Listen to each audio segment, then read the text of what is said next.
మాది కళ్యాణి గ్రామం. ఈ పొలం మాది 7 ఎకరాలన్నర. 22A నిషేధిత జాబితాలో చేర్చబడి మేము చాలా అవస్థలు పడ్డామండి. చదువులకు గానీ పెళ్లిళ్ళకి గానీ మేము ఏమన్నా చేసుకుందామన్నా కూడా మాకేమీ అవ్వలేదండి. మా ఆడపిల్లలకి ఇచ్చుకోవటానికి నాకు రిజిస్ట్రేషన్ రావట్లేదు. అవక నేను ఇప్పుడు చంద్రబాబు నాయుడు గారు 22A నుంచి తొలగించి మాకు రిజిస్ట్రేషన్ రావటానికి అవకాశం కల్పించారు. ఇప్పుడు ఈ కూటమి ప్రభుత్వం వచ్చిన తర్వాత 2-3 పర్యాయాలు రెవెన్యూ సదస్సులు నిర్వహించి మాకు పూర్తి హక్కులతో పట్టాదారు పాస్ పుస్తకాలు శాంక్షన్ చేసి రైతులందరికీ పాస్ పుస్తకాలు అందించారు. దీని మూలంగా మేము చాలా ఆనందంగా ఉన్నాము.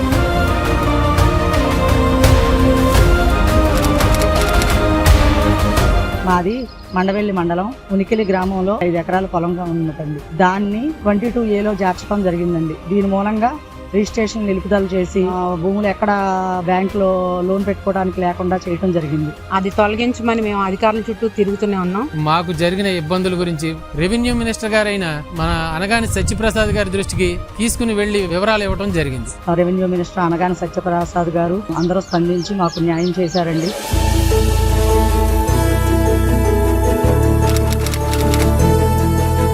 మునేపల్లి మండలం వైవాగ్ గ్రామం ఉన్నది. 122, 23 నెంబర్లలో 3 ఎకరాల పొలం ఉందండి. రుణం కోసం బ్యాంక్ దగ్గరికి వెళ్తే ప్రభుత్వ భూమిగా 22A ఉందని చెప్పారండి.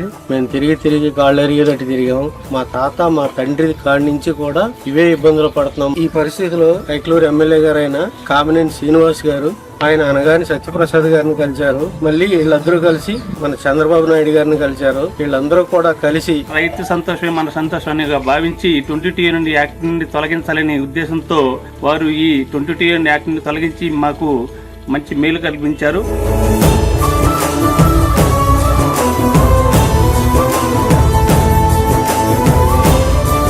రెవెన్యూ మినిస్టర్ అనగాని సత్యప్రసాద్ గారికి, మన గౌరవ ముఖ్యమంత్రి వర్యులు నారా చంద్రబాబు నాయుడు గారికి కృతజ్ఞతలు చెప్పుకుంటున్నామండి. అనగాని సత్యప్రసాద్ గారికి మా కృతజ్ఞతలు. రెవెన్యూ మినిస్టర్ అయిన సత్యప్రసాద్ గారికి ధన్యవాదాలు తెలుపుకుంటున్నాం. అలాంటి 22A బాధితులైన రైతులందరికీ న్యాయం చేస్తున్న ఇలాంటి కూటమి ప్రభుత్వం అధికారంలో ఉండి ఈ పాలన ఎల్లకాలం ఉండాలని కోరుకుంటూ ధన్యవాదాలు తెలియజేసుకుంటున్నాను.